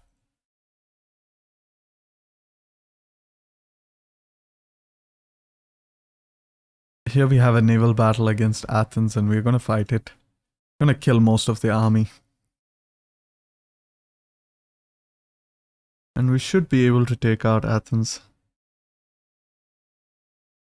quite easily. I have a feeling that if we take the city, the army that's outside the city will attack us, so that could be problematic. So I'm actually going to try to just let one ship kind of escape.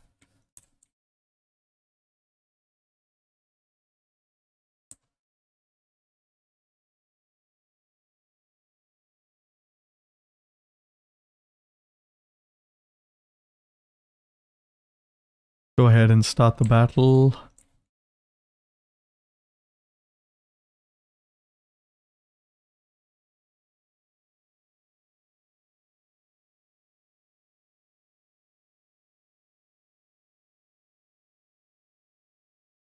Go to our battle interface and just upscale these flags as well.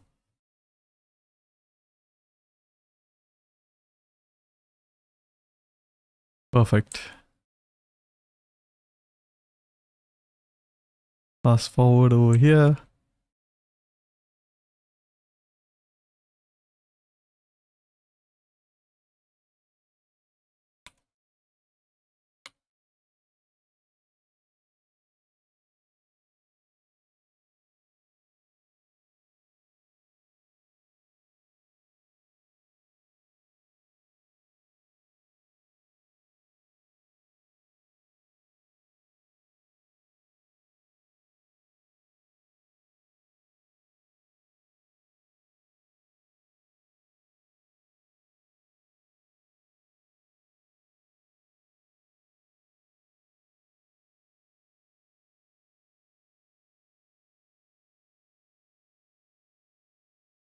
Quickly move our general up front.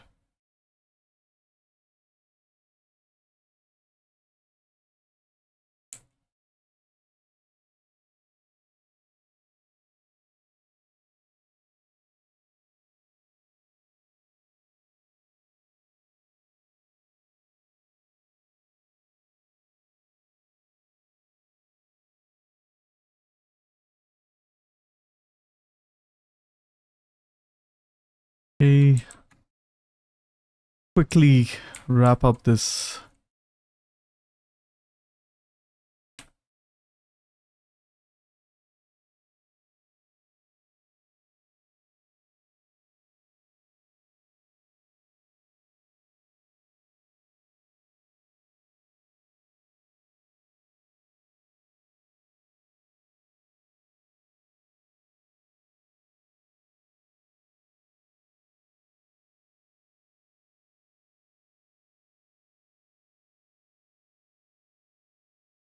Hey, we want to quickly rearrange our entire fleet.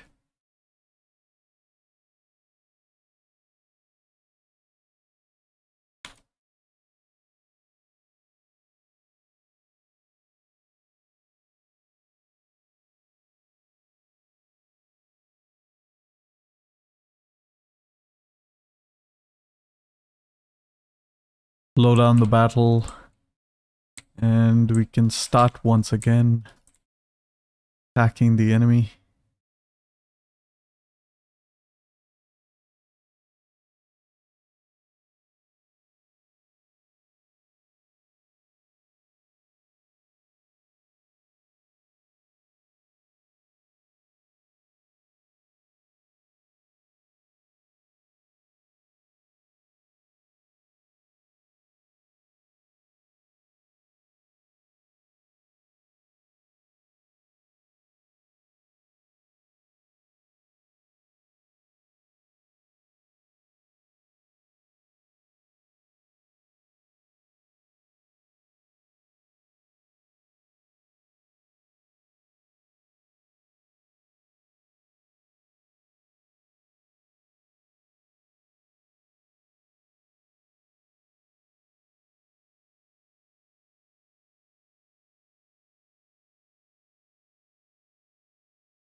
Let's just continue the battle, wrap out all of these ships.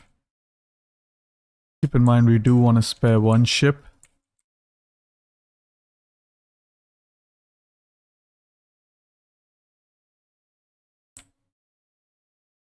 And we can go ahead and end the battle. That was a good battle.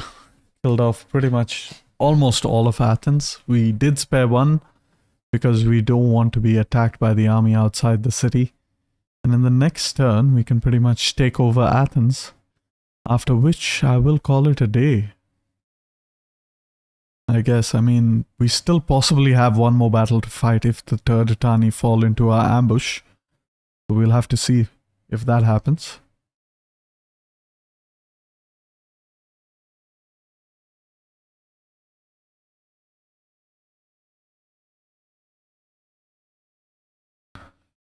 Great, good stuff.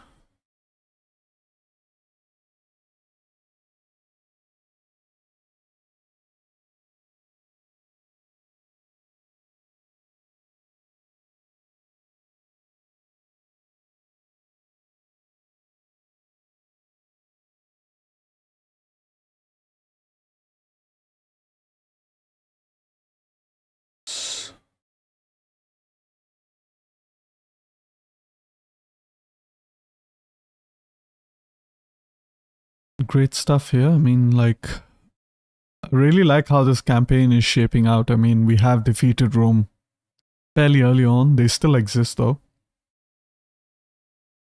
I would be able to defeat them entirely, but of course I followed what you guys told me to and I pieced them out.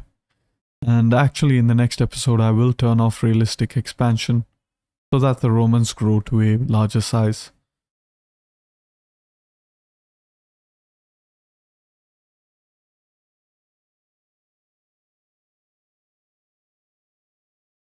Perfect.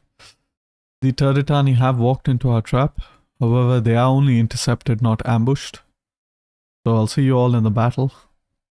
So I will fight this battle and the battle for Athens, after which I will end the video.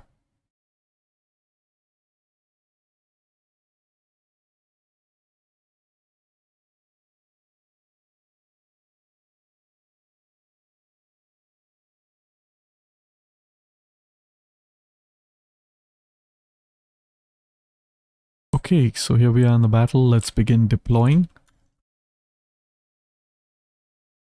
And get these guys over here.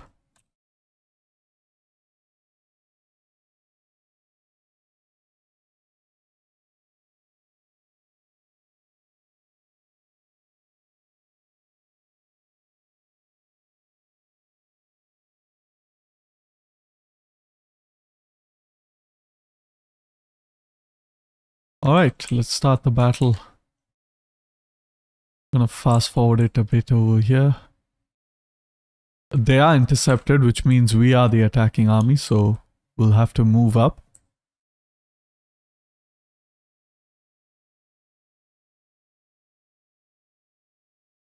Just spread our hoplites. I mean, a little bit thinner. Yeah. Perfect. And we can slow down now.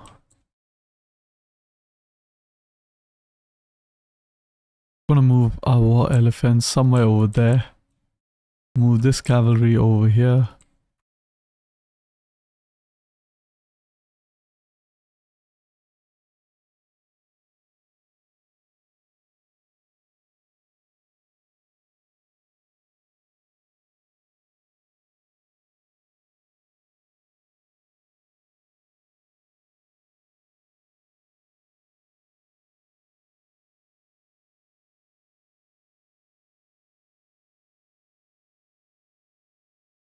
We're done with the missile cavalry on the left flank.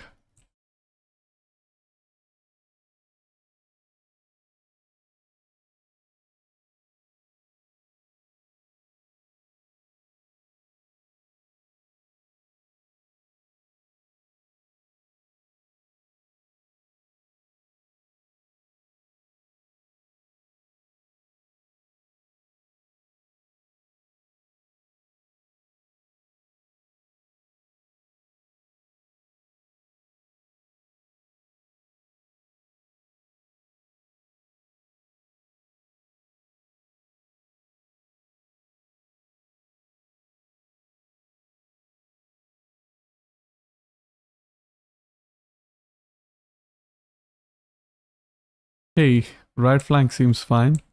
The left flank is a little bit of a problem, especially for the elephant units. We do.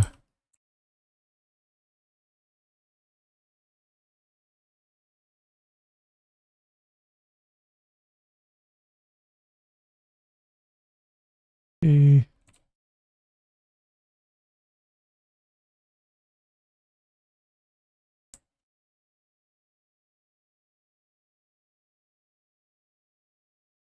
This elephant unit over there has gone kind of berserk, fortunately.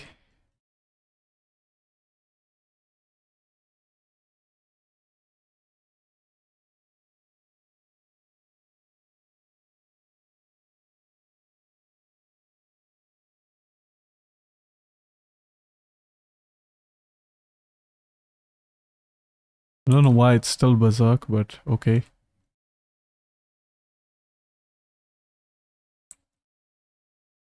Get our general out to the left.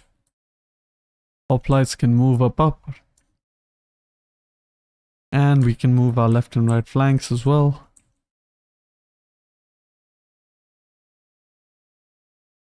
Some of these Numidians starting to take a bit of casualties.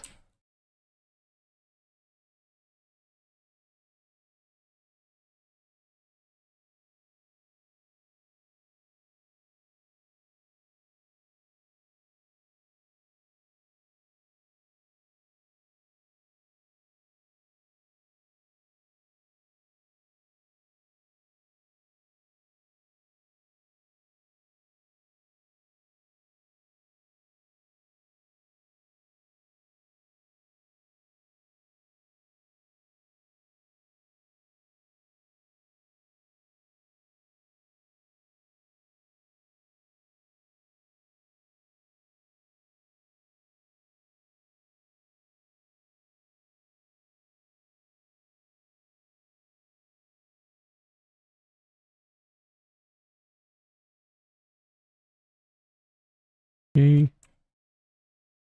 Main front line has engaged. Let's start to encircle them.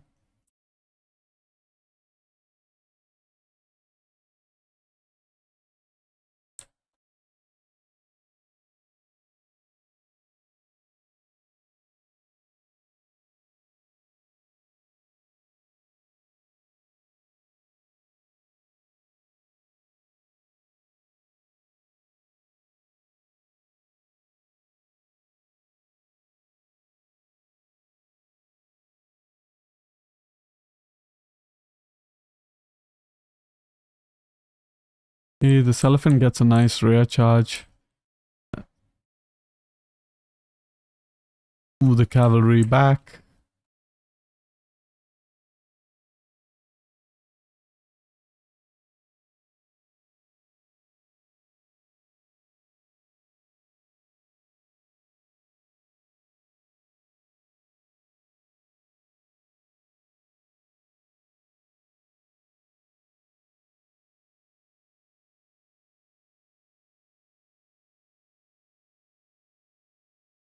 Okay, let's get another rear charge on this unit. Meanwhile, these elephants can try to hit their general unit.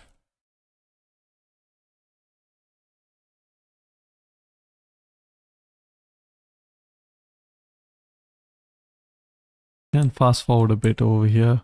Should be an easy battle from now on.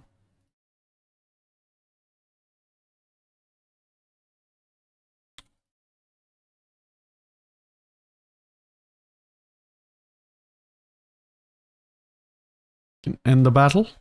Perfect. I could have chased them down, but I don't want to.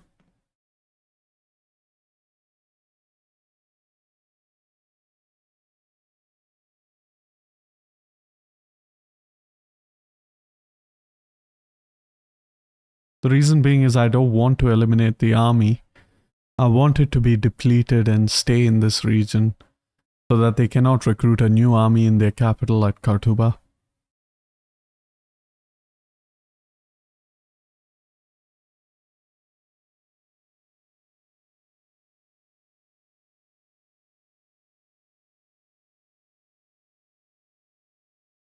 Great, we can go ahead and enslave these captives as well. Will they attack with the other army? I don't think they will.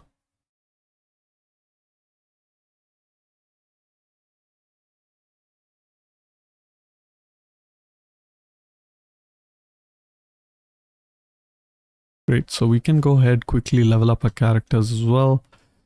Get a bit more of that agricultural income. Maybe one Carthage. Can get a bit more of ramming as well as unit replenishment. And we can go ahead and attack this army at Athens. However, before we do that, just gonna quickly put this army back into ambush mode. Improve the garrisons at Applicaia and Gadir. Also want to improve at Ars and Numantia. And yeah, let's go ahead, attack Athens, take out Athens, and end this episode. They are retreating, which is great. We can just go ahead and probably auto-resolve this one. It is 90, which is fairly good. So there we go. We are going to loot the settlement as well. Perfect. Put ourselves in here. Dismantle each and every single one of the buildings. And we are going to turn off the taxes.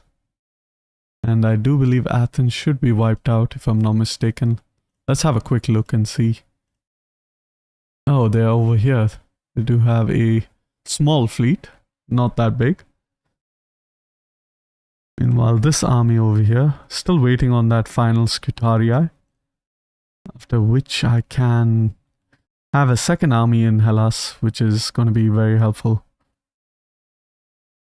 Meanwhile, can also do some politics, so let's go ahead and do that. This character over here needs to perhaps do something like this to get some more gravitas. Meanwhile, we can educate another character. And we can also improve the authority by doing a favor for this character. Let's see, what does this character have? 2 authority. The gravitas is helpful. And do we have another 2 authority? We do. So let's go ahead and get that one. Meanwhile, one of these factions should be disloyal. What we're going to do is we're simply going to just secure the loyalty.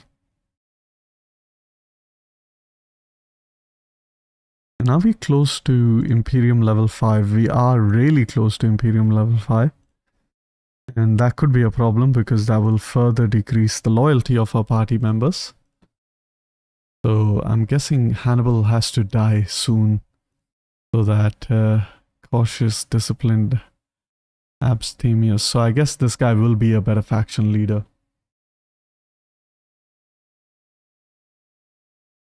So yes, apart from that, we can also level up this port at ours.